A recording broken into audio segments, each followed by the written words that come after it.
Hello, and you're listening to the AI Moment with me, Jonathan Wagstaff. And me, Danny Denhardt.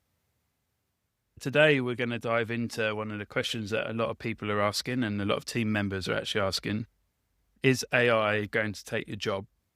And Jonathan and I have landed in a good spot. So Jonathan, do you want to take away and see whether you believe it's going to be less jobs or more jobs? Yeah, Dan, I think very closely aligned to this is this phrase that you must have heard and lots of people have heard, which is people saying, AI won't take your job, but somebody using AI will take your job. And I've heard that as a font of wisdom from people up and down the industry, across industries. And where do I start? It is such the wrong thing. It is simplistic. It's reductive. It's focused in all the wrong areas. So why am I so sure that that is such a wrong thing to say? I mean, first of all, let's start with throughout history, there has been change, and that change has quite often meant job destruction and job creation. And you can go back, you and I have talked before about in 1880, there were 10,000 people in London whose job was to clean up horse manure from the streets. 40 years later, the motor cars come along. Horses are not being used as commercial transport, particularly. And those jobs have all gone, but there are now car mechanics and petrol pump operators and chauffeurs and all sorts of other jobs created. More recently, how many fax machine engineers do you know today? How many encyclopedia salesmen do you know today? And yet 25 years ago, they were both reasonable jobs. How many social media managers were there 25 years ago? None, because social media didn't exist. So this churn is just part of human evolution. But a couple of things happening. AI will definitely create more jobs for the foreseeable future than it takes away. And my strong recommendation to anyone is to go and get AI skills. It's never been easier to learn AI. There's so much free stuff out there, free courses and free things that you can go and learn from. Go and get yourself an AI skill set to whatever level you're comfortable. I did see recently the World Economic Forum produced a Future of Jobs report earlier this year based on 2024 data. And they said globally, yes, there will be 92 million jobs that disappear globally, around about 8% of the total job total. And, some of that is to do with AI. However, there will be 170 million jobs created. So net 78 million jobs created over the next 5 years. And a lot of that is also to do with AI, people like big data specialists and AI specialists, et cetera, et cetera. A lot of the jobs that are going are very much in roles like clerking and processing, where AI can do it more efficiently.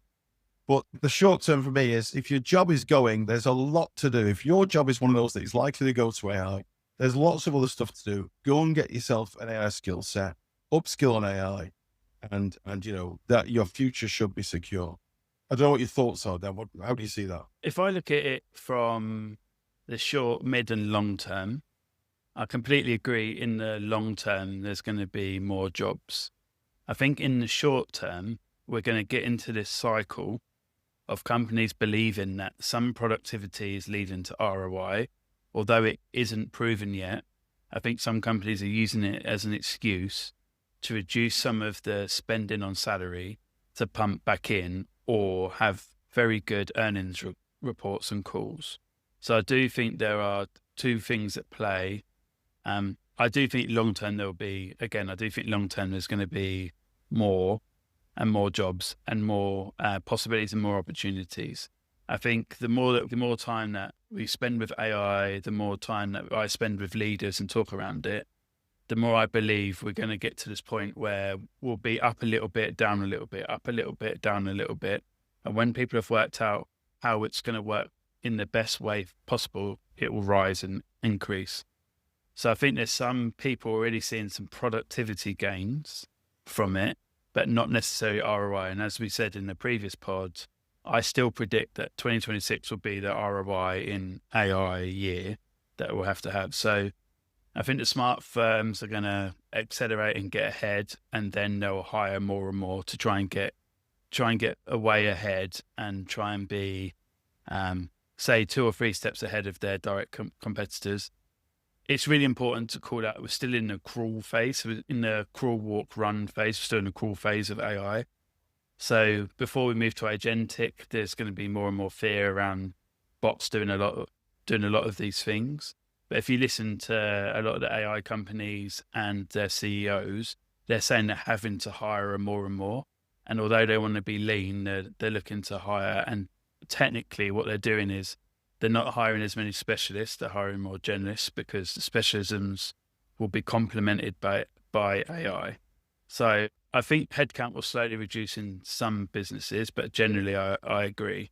And where I also predict the roller coaster next year, there are going to be companies that are going to continue to use it as a narrative build. So Spotify have come out and said that you have to be able to use AI and prove you can use it. Shopify, they're calling themselves an AI first company and they're having criteria to say what you should and shouldn't do. Zapier, which is an automation company, have said the same.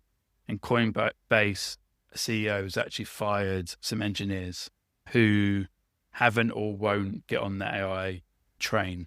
There will be more jobs.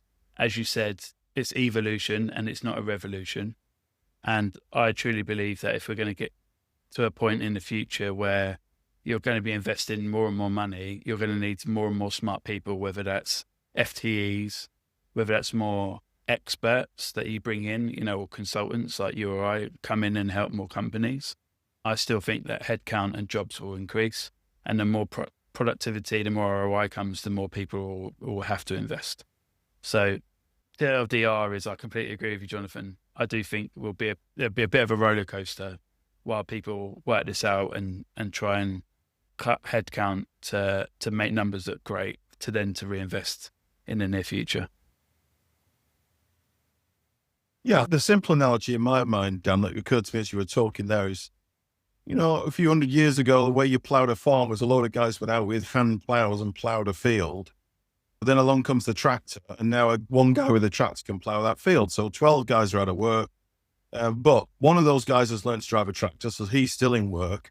And by the way, the amount of land we're farming has gone up massively. So actually, all of those 12 guys can learn to drive tractors and all go and get jobs plowing fields that weren't being plowed before. And so we've still got the same number. And in fact, if you look at the data on farm workers, that's due to increase as well. We've got the same number of people working as plowmen, but now they're plowing much bigger areas because they're using the tools to accelerate. So the opportunities are there. I go back to the start, and I can't rant enough about this phrase about AI won't take your job. Somebody used AI will take your job. That does not have to be the case.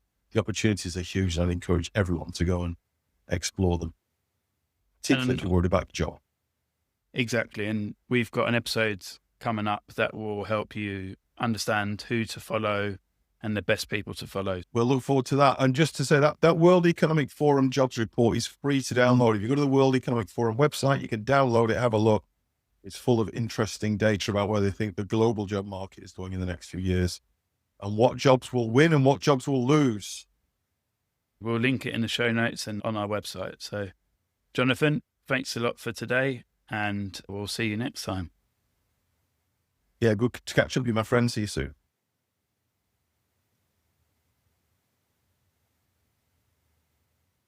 Thanks for listening today. If you've got any questions or any feedback, have a look in the show notes and we'll happily come back to you.